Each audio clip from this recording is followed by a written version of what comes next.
Hi guys, welcome to Olive's Tree. I'm Mandy and I'm one of the 12 branches on my mum Olive's Tree. And I'm just going to show you something today that's a vintage recipe. You may not, you may not. You might live somewhere where you can't grow strawberries easily, might be too cold. So therefore strawberry jam might be something that's really expensive to you and a bit of a luxury. And I know some people wouldn't understand that, but if you live somewhere where strawberries are just not, they just don't have it. This could be a saviour for you if you wanted to do a vintage mock strawberry jam recipe. So you may be surprised what goes in it. It only has a few ingredients. Here's the first one. Let me show you what's going on. So I've got a saucepan here with some simmering water. And I've just picked these strawberries from my garden and they're mushy because we've had way too much rain.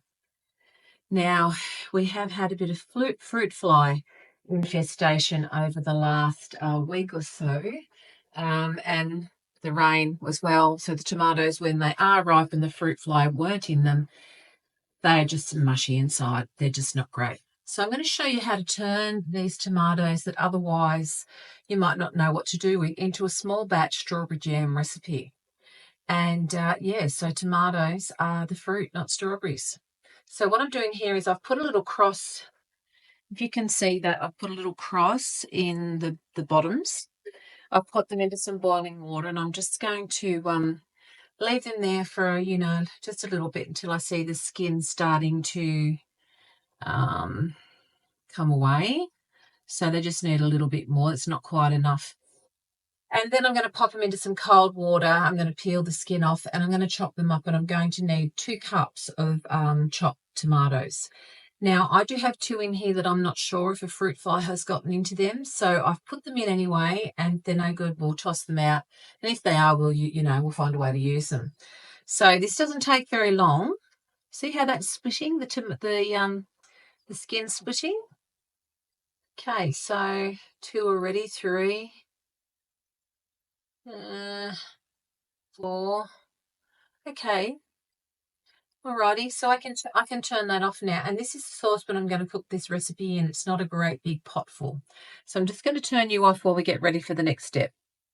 Okay, so I just run a bit of cold water over the top of these tomatoes just to cool them down a little bit. And now I'm just going to pull that skin off. And if you've ever wondered how you peel it, to peel a tomato if you're making chutneys or relish and it requires the skin off, or some sort of sauce, it's that easy. So it just slips off once you've had them in the boiling water. You do need that little cross in the bottom though.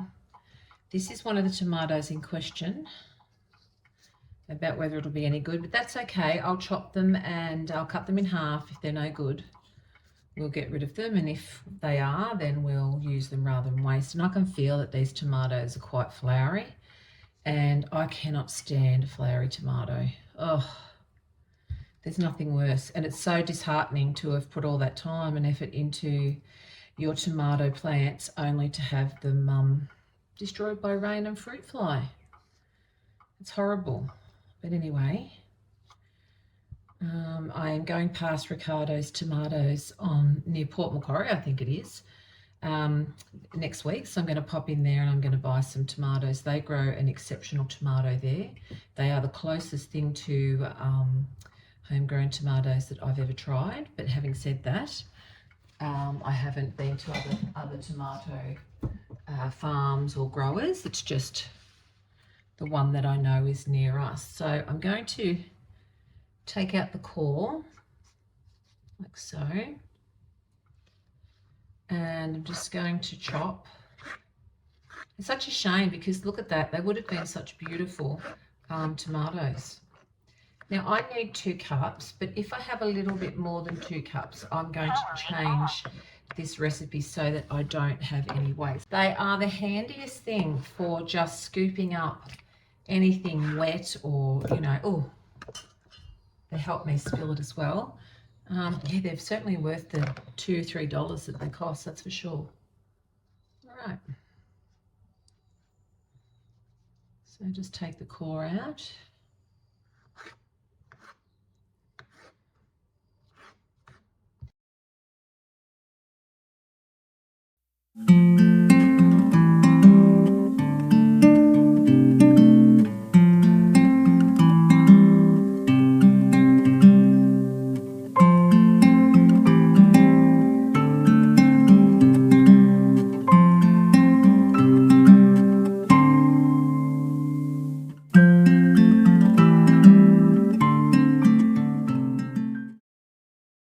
Into this recipe, you just want your 2 cups of chopped tomatoes. They go in. I'm using the pot I scalded the tomatoes in. I'll move that out of the way.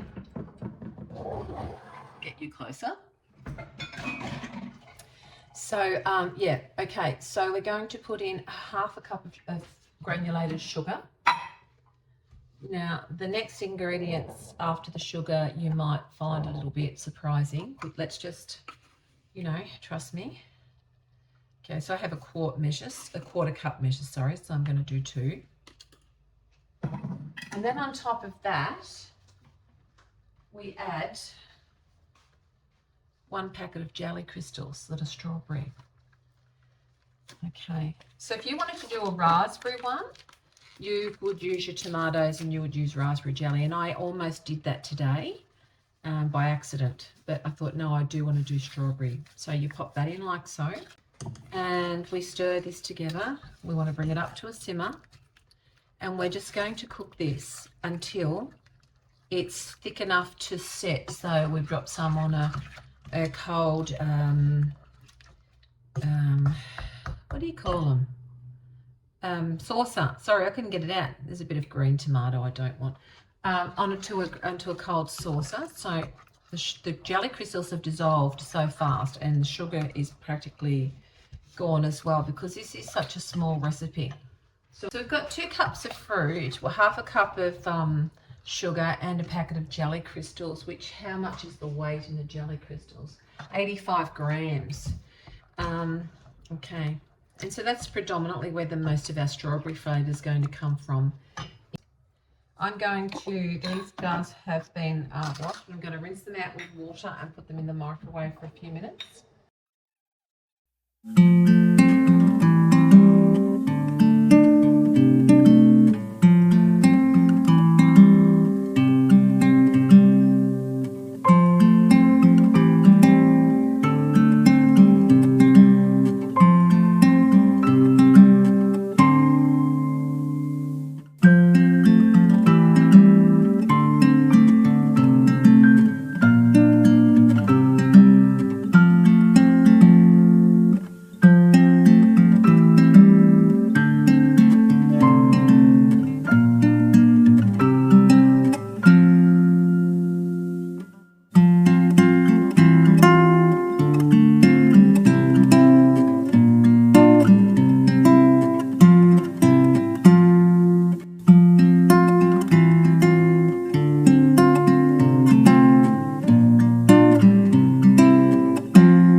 And I think because I put those blueberries in, and I don't think it'll need much more cooking, I'm actually going to give it a little blitz with stick blender. And I'm going to be super careful that it doesn't splash me. So I'll just go slowly.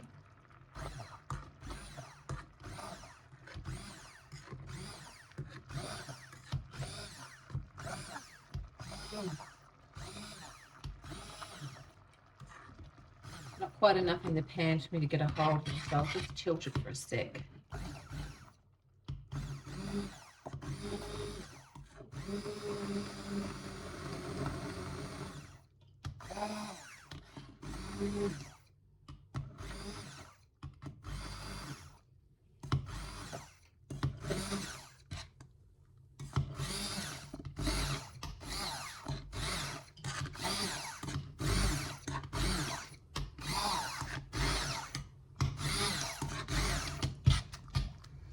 Okay, just break them down a little bit so that you know, that those berries are cooked all the way through. Still left, you know, you can still see that there is a bit of the blueberry in there, and it's changed the colour a little bit. It's made it a lot more vibrant. Now there's one ingredient that is an optional extra to add to this recipe, and it is 1/2 cup of strawberry topping, you know, that you would put on ice cream. Sounds crazy, I know. I don't know that I want 1/2 cup, but I'm certainly going to put in 1/4 cup because I've tasted this already, and I feel like it does need a little bit more flavour to not cover up, well, yeah, cover up the tomatoes, I guess. It doesn't taste tomatoey, but it just doesn't quite taste like I think it should. So I'm going to put in, it says 1/2. I'm going to add 1/4 now before it gets to its, you know, final cooking point. And I'll try that, see what I think. I'll just let it, you know, all heat through. And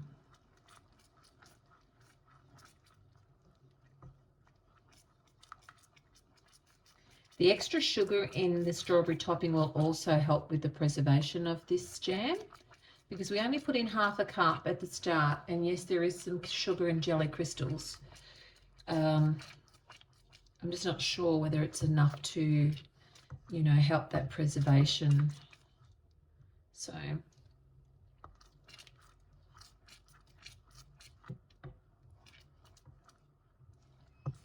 definitely does taste like strawberry.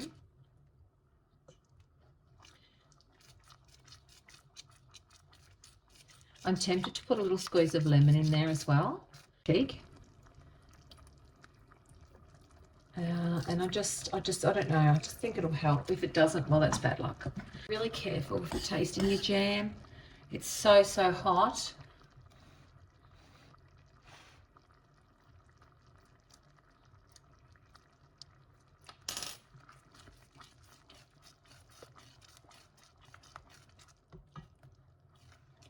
Okay. I think I'll add 1/8 cup. I don't want another 1/4. I'm just going to add 1/8. So that's 3/8, sorry. We don't really deal in 1/8 measurements here in Australia, even though I have a set of measuring cups that does have a 1/8 measure in it. It's not something that you find in this country very often. I'm going to grab that saucer and we'll give it another try.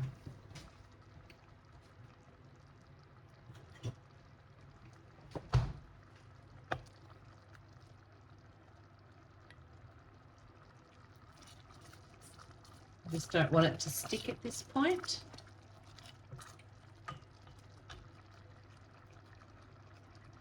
Okay, so there's a bit less flow. I'm just going to let that spread around a bit on the cold saucer. And I think it's very close to crinkling. And I think that if I let it get cool enough on that saucer, it would actually crinkle. So I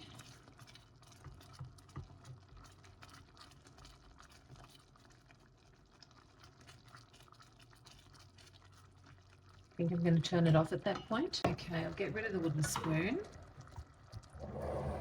And what I'm going to do now is tip this into here. This is a heat-proof jug, so don't tip it into one that's not. It might actually melt, and you'll have a very sticky mess to clean up.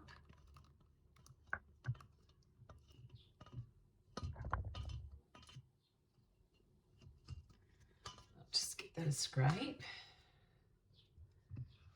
Okay.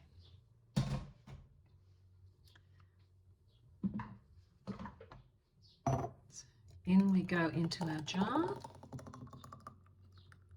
Okay. It doesn't make that much, but I've just got these 2 very small jars, and you know, they're fine.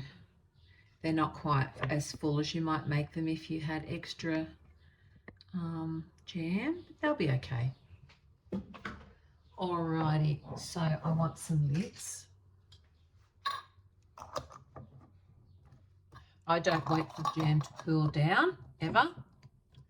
I'm just going to leave them now, and before you say in the comments that that lid is not a new lid, I know it's not. I always use reuse lids that are fine just for jams and things that don't need canning or you know, really long shelf life. These are not going to be a long shelf life. I'm going to keep them in the fridge. So I've got a piece of toast here, as you can see, and let's just put some jam on there so you can see the consistency. Okay, so it's not super runny and it's not super thick. Just get a little bit more. Alrighty, now I will taste this and tell you what I think. Being a mock recipe, it's not going to taste exactly like strawberry jam, but basically these recipes were designed so that, one, you couldn't afford strawberries, two, you didn't have access to them, all sorts of things. And somebody came up with this ingenious way of going, well, you know, we can't have real strawberry jam, but I could make this and, you know, we can pretend. So, you know, it was a means to an end. It wasn't to replace a strawberry conserve, a strawberry jam, strawberry jelly. It was just what people had to do because they couldn't have strawberry jam, which is why we have wall mock recipes. They didn't have access to ingredients or, you know, whatever. So, okay, let's have a little, doesn't slide off. It's a nice consistency.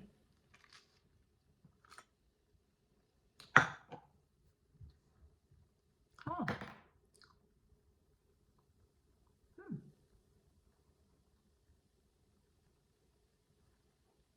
That's surprising. You can't taste the tomato at all. It reminds me a little bit of a mixed berry at the start, but then you know, then you get the strawberry flavour. And I'm going to say that it'd be a great jam to use in slices, baking, biscuits, you know, that sort of thing. It's pretty economical to make, so, you know, it's a lot cheaper than strawberry jam. A lot of people probably, you know, depending on the quality of jam that you buy, you know, you can buy jam from, you know, $1.50 or $1.80 or whatever a jar.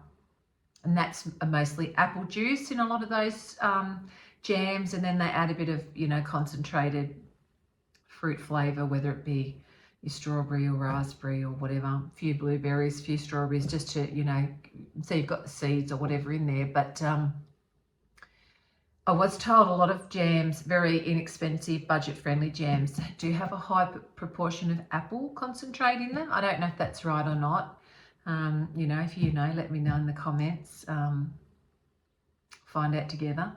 But yeah, I'm actually, I actually would make this again. I mean, I haven't made it for years and years, and I had completely forgotten what it tasted like. And I sort of thought when I went, okay, I might make that jam. I haven't made it for so long. My strawberries at the end of last season, and even the start of winter, I had the biggest strawberries on my plants. It was crazy. Now that we're about to hit summer, they look terrible. I don't know what's going on with my garden. Something's eating everything. We can't find it. We can't catch it. And we try and be as organic as possible. So I think I might have to go and invest in some very fine nets to put over things and replant the whole thing. So, but anyway, enough of that. This is about strawberry jam. Yeah, you know, give it a go. It's been, I said the next day earlier, but I actually made this on last Thursday. And it's Monday today. So it's been sitting for, you know, Thursday. I did Thursday morning, Thursday, Friday, Saturday, Sunday. So it's had, you know, 4 days to sort of sit. I will say that I will keep both those jars in the fridge. I wouldn't put them in the cupboard. I reckon they would definitely be keeping the fridge ones. Yeah, but, you know, you might want to give it a go. You might want to try it with tomatoes and raspberry jelly. I think I will actually do that next time. And I will actually show you another jam recipe a little bit later in the summer that is tomato and any berry like raspberries, blueberries, strawberries, a mixture, whatever berries you've got. So I'm going to do that a little bit later in the season when things are, a little bit more available to me. But mock strawberry jam, what do I think? I think it's a goer. I'll put a costing up for this recipe, and it'll be in the description as always, along with the instructions. And yeah, I hope you'll give it a go. And if you do, I'd love to hear what you think. You might hate it, that's fine. You might love it, that's great. Yeah, pop it in the comments and let me know, what you would change. Now, remember, I did add a squeeze of lemon juice to this, and I think it's not part of the original recipe, but I think it really did add something to it. So I would definitely do that again. And I might even think about adding some finely grated zest of lemon as well. So, I'll make it again at some point, and I'll let you know how I go with it. Alrighty, so hope the world's treating you kindly. Take care, have a great week, and bye for now.